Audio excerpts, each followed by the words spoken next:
ఈ దేశంలో నరేంద్ర మోడీ గారు ప్రధానమంత్రి అయిన తర్వాత పేర్లు మార్పు కార్యక్రమం ఆలోచన చేసి పేర్లు పెట్టడం. ఈ పేర్లలో ఏముందంటే ప్రజలను మైమర్చించడానికి ఇదేందో మా ఊళ్ళో రాలేదంటే వేరే ఊళ్ళో వస్తాయేమో, మా ఊళ్ళో వస్తలేమో అనుకోవాలి ప్రజలు. కానీ ఎవరికి రావన్న సంగతి ప్రజలు లోపలికి వెళ్ళి చూస్తే తెలుస్తుంది. స్కిల్ ఇండియా లాంటి ప్రోగ్రామ్స్ అనేక ఆయన పెట్టినటువంటి బేటీ పడావో బేటీ బచావ్ కావచ్చు, సబ్కా సాత్ సబ్కా వికాస్ అనేది కావచ్చు, ఇంకేదైనా కావచ్చు, స్వచ్ఛ భారత్ కావచ్చు, ఇంకేమంటారు దాని గంగాజల్, శుద్ధాజల్ అనేది జలం గంగాజల్ అని పేరు పెట్టి నీళ్ళు ఎవడు వేయలేదని చెప్తే కలుషితం నీరు వచ్చి పైప్ లైన్లా తాగే పైపు నీళ్ళల్లో కలుషితం నీరు కలిసి 100 మంది ప్రాణాలు పోయినాయి. అంటే ఈ పేర్లన్నీ బద్మాషి పేర్లే. అంటే మనుషులను బురిడి కొట్టించడానికి అని అర్థమైంది. జీ రామ్ జీ చట్టం అంటే ఏంటంటే పని లేని వాళ్ళకి వెనకటికో సామెత ఉండే, పని లేని మంగళి పిలితర కొరిగిందని. అట్లా ఏం పని లేక ఏదో ఒకటి తీసుకొచ్చేటువంటి పనికి మాలినటువంటి చట్టాలతోని ఇలా కాలయాపన చేసి ధనవంతనేమో ఈ గుజరాత్ దొంగలకు దోషిపెడుతున్న ఈ మోడీకి పేదరికం తెలియదు, ప్రజలంటే తెలియదు, వ్యవసాయం తెలియదు, పిల్లలు తెలియదు, సంసారం తెలియదు. చివరికి తల్లి కూడా నా తల్లే కాదని అన్నాడు. నేను బయాలజికల్ కాదు, ఆకాశం వెనక ఊడిపడ్డా అన్నటువంటి దద్దమ్మ మాటలు మాట్లాడాడు. సిగ్గుతో తలదించుకోవాలి ప్రపంచం అంతా. నేను బయాలజికల్ బర్త్ కాదు మా అమ్మకి అని చెప్పిండు. ఇలాంటి వాళ్ళు ఈ దేశంలో నాయకులు ఉంటే ఇంకేడంగా ముందరికి పోతుంది. ఇక బుల్డోజర్ ప్రభుత్వం అని ఒకడు మాట్లాడతాడు, ఇక ఒకడు కులం మతం అని ఇంకోడు మాట్లాడతాడు. ఇంతకు మించి ఏం తెలుసు? ఇలా మన్రేగా MGNREGS అనేటువంటి పథకము ఇది ఎందుకు వచ్చింది? గ్రామీణంలో వేసవిలో కానీ లేకుంటే వర్షాలు ఎక్కువగా పడ్డప్పుడు కానీ లేదంటే ఎక్కువ పనులు జరగనప్పుడు, వ్యవసాయ ఉత్పత్తులు లేనప్పుడు, కరువు కాటకాలు వచ్చినప్పుడు ఆయా ప్రాంతాల ప్రజలు ఒక ప్రాంతం నుంచి ఒక ప్రాంతానికి వలస పోయడం వల్ల జరిగేటువంటి ప్రాణ నష్టం కానీ ఒక స్థానభ్రంశం కానీ అత్యంత ప్రమాదకరంగా మారింది. ఇలా గ్రామాలే ఈ దేశానికి పట్టుకొమ్మలు.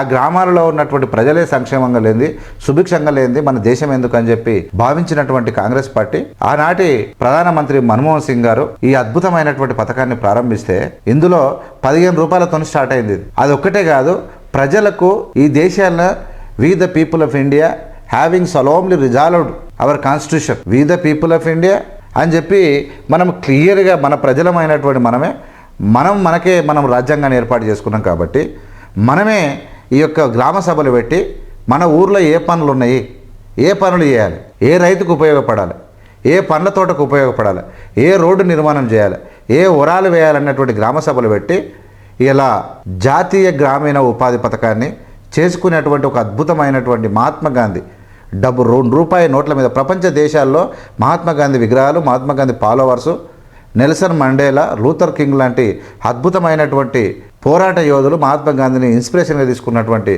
ఒక మహాత్ముడి పేరు పెట్టి ఆ పథకాన్ని ఇలా హక్కు అది ఇలా ఎవరన్నా నాకు పని లేదు, నాకు పని కావాలని వాళ్ళు పోయి గ్రామ పంచాయతీలో నమోదు చేసుకుంటే 15 రోజులలో హక్కు కల్పించాలి, పని కల్పించాలి. అది బాధ్యత, అది రెస్పాన్సిబిలిటీ.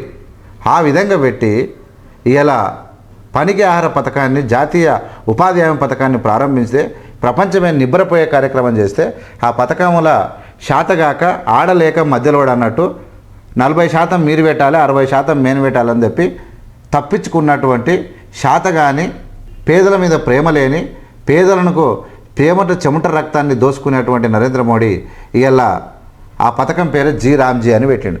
పేరు మార్చిద్ది ఆయన జనాలు ఏమనుకుంటారు అంటే పేరే మార్చేదాకా, పేరు మార్చడం కాదు, దాని యొక్క ఉనికినే మార్చేసిండు, ఆ పథకం యొక్క వాల్యూ తీసేసిండు, హక్కును మార్చేసిండు. ప్రజలు దర్జాగా నా హక్కని కోరుకున్నటువంటి నా హక్కులనే చంపేసినటువంటి ప్రధానమంత్రిని ఖచ్చితంగా ఓటుతోని దెబ్బ కొడితే దిమ్మ తిరిగి మైండ్ బ్లాక్ కావాలి. తెలియాలి, తెలుగు అనే ఓటు ఒక్కటి కూడా పక్కకు పోవద్దు. హిందువులమంతా ఈ దేశంలో మెజార్టీ హిందువులే ఉంటారు. కానీ మతం కోసం పాకులాడాల్సిన అవసరం లేదు. ఇలా ఎవడైనా సరే, కులాలు వేరైనా మతాలు వేరైనా, మన దేశం భారతదేశం, మన మతం India, our creed is Indian creed, అంతే. ఇది ఉండాలి, ఈ విధంగా పోవాలి. కాబట్టి ఇలా మీనాక్షి నటరాజన్ గారు, నెక్స్ట్ మన మహేష్ అన్న కూడా అదే మాట్లాడారు. ఖచ్చితంగా జీ రామ్జీ అనేటువంటి ఏదో నువ్వు పేరు తీసుకొని జబ్బలు దాచుకో, మొత్తం వాపసు తీసుకో, లేకపోతే గ్రామాలని తాట తీస్తారు. పెద్ద ఎత్తున నిరసన పెడితే వచ్చినప్పుడు బీజేపీ అనేది మళ్ళీ కనిపించకుండా పోతుందని చెప్పి దీని మీద వెరీ సీరియస్గా మాట్లాడారు. నేను చెప్తా ఉన్నా, దీనికి విలువ లేని తీసుకొచ్చి తప్పించుకున్నారు. 90% కేంద్ర ప్రభుత్వం ఇచ్చేది, 10% రాష్ట్ర ప్రభుత్వం వంతుకు పెట్టేది అట్లా. కానీ 40% వాటా వీళ్ళు కట్టాలి, కట్టకుంటే వాడు పెట్టాడు. డబ్బులు లేవు రాష్ట్రాల దగ్గర. నరేంద్ర మోడీ ఉద్యోగాలు ఇస్తాడు, పనులు చేస్తాడు కాబట్టి ఆయన తానే ఉండొచ్చు ఉంటే. అవి పీక తిన్న ఆదాయ అమ్మాయిలకు ఎడతాడు. కాబట్టి ఈ పథకం నీరు గారిపోతుంది, పేదలకు ఇబ్బంది అవుతుంది. కాబట్టి పేదలు దెబ్బ కొడితే గిర్రన చెవులు వాటిలో విండాలి. బీజేపీ ఇట్లా తాళం విన్నట్టు ప్రజల బాధ్యత అది. రెస్పాన్సిబుల్ తీసుకోండి. యువత, చదువుకున్న వాళ్ళు, మహిళలు అన్ని గ్రామాలలో అన్ని ఇళ్లలో మహాత్మా గాంధీ పేరు మార్చినందుకు, 40% డబ్బులు దొంగలేక తప్పించుకొని పోయినందుకు, ప్రజలకు ఉన్నటువంటి ఒక హక్కును కాళ్ళ రాసినందుకు, ఇవాళ గ్రామంలో ఎప్పుడు పని చేయాలి, ఏ కాలంలో పని చేయాలనో కేంద్రము నిర్ణయిస్తారంట. కేంద్రం ఎప్పుడు చేయాలి, ఎప్పుడు చేయొద్దు అనేది. ఆదివాసీలకు ఎప్పుడు చేయాలి, గిరిజనులు ఎప్పుడు చేయాలి, దళితులు ఎప్పుడు చేయాలి వీళ్ళు చెప్తారంట. వీళ్ళకేం తెలుసు? ఢిల్లీలో పడిన సన్నాసులకు మనకు ఎప్పుడు మనం పని చేసుకుంటాం వీళ్ళకేం తెలుసా అన్న? కాబట్టి వీళ్ళ తాట తీయాల్సిన బాధ్యత మనపైన ఉంది. ఖచ్చితంగా ఈ వీడియో అందరికి షేర్ చేయండి. చూస్తూనే ఉండండి AVM media. AVM media like చేసి, షేర్ చేసి, సబ్స్క్రైబ్ చేయండి. ఈ జి రామ్జీ అనేటువంటి చట్టాన్ని రద్దు చేయాలని కామెంట్ చేయండి. మహాత్మా గాంధీ పేరును సేమ్ ఉంచాలి.